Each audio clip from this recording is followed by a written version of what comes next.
Hi guys and girls, I'm Obsidian and welcome to the best damn moments in the galaxy. This is a collection of my favourite experiences within Elite Dangerous, both past and present. We're going to head all the way back to 2015 and the release of Horizons, settling down on the planet Mercury in the system of Sol, and discovering Erlich City was an indication of the huge possibilities of Elite Dangerous and the galaxy in which it resides. Now there's a few of these cities dotted around inhabited space, and their sense of scale never failed to amaze me, yet I'll always remember the first time landing here, driving around these city limits and throughout its roads. These are not locations easily forgotten, and my hope still remains that one day they will be filled with gameplay. Moving on from Mercury, it's hard to forget my first tour of the solar system, the encounter with Earth, and the capital ship parked around it. In fact, exploring the solar system can very much be a highlight of the game for many people, whether you want to visit our very own moon or witness the Earth-like qualities of a terraformed Mars. For me then, one of the stars of Elite Dangerous is of course its galaxy, and it's always likely to be that way. The truth is, it's very easy to get blasé and a little bit too carefree about many of the things we can do in Elite, and that includes planetary landings. Now whilst landing on atmospheric worlds is still not a possibility, I'll never forget my first attempts of landing on rocky worlds, most notable of which was landing on the moon Ariel. Its deep canyons and extremely thick mist were very much a highlight, and I know I spent a long time exploring around these locations. And of course we shouldn't forget that exploring was limited to the confines of ships for a very long time. That all changed when we got the ability to drive around in SRVs, which brings me to another one of my favourite moments from the history of the game, and that was the very first time I saw my ship take off and leave me behind on a planet in an SRV.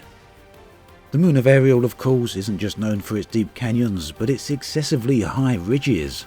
And of course, many people took full advantage of this by base jumping off these immense cliffs in their SRVs.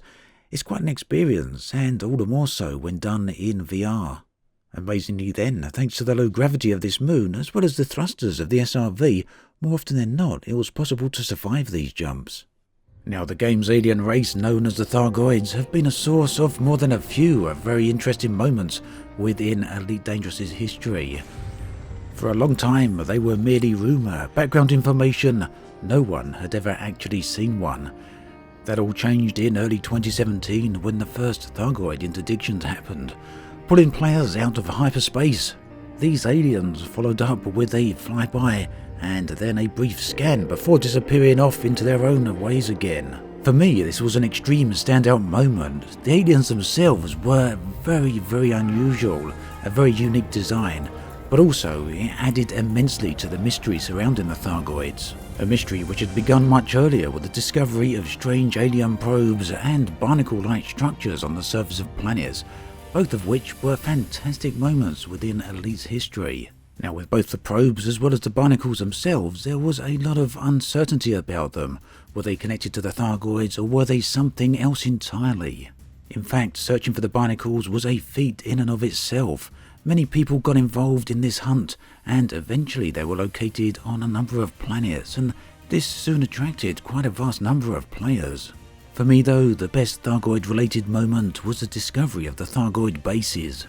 And this ultimately led to perhaps one of the best experiences in the game so far, the activation of the machines found inside those bases. This then was a truly spectacular moment. Now, some of the best moments are not limited to the galaxy or even scripted moments, but rather player-run events, and one of the best of these was the Distant Worlds expedition that occurred in early 2016. Now, this was an extremely large expedition, really the first of its kind, and it turned exploration from a lonely experience into a community-based one. With well over 1,000 players signing up and heading off at the same time, there was a ton of discoveries made and some amazing times to be had. And it should be remembered that back then the new discovery tools weren't in the game, yet even still some absolutely stunning locations were found, and all thanks to the amazing scouting parties that were there at the time. This all added to the immense sense of community and made Distant Worlds one of the best damn moments in the galaxy.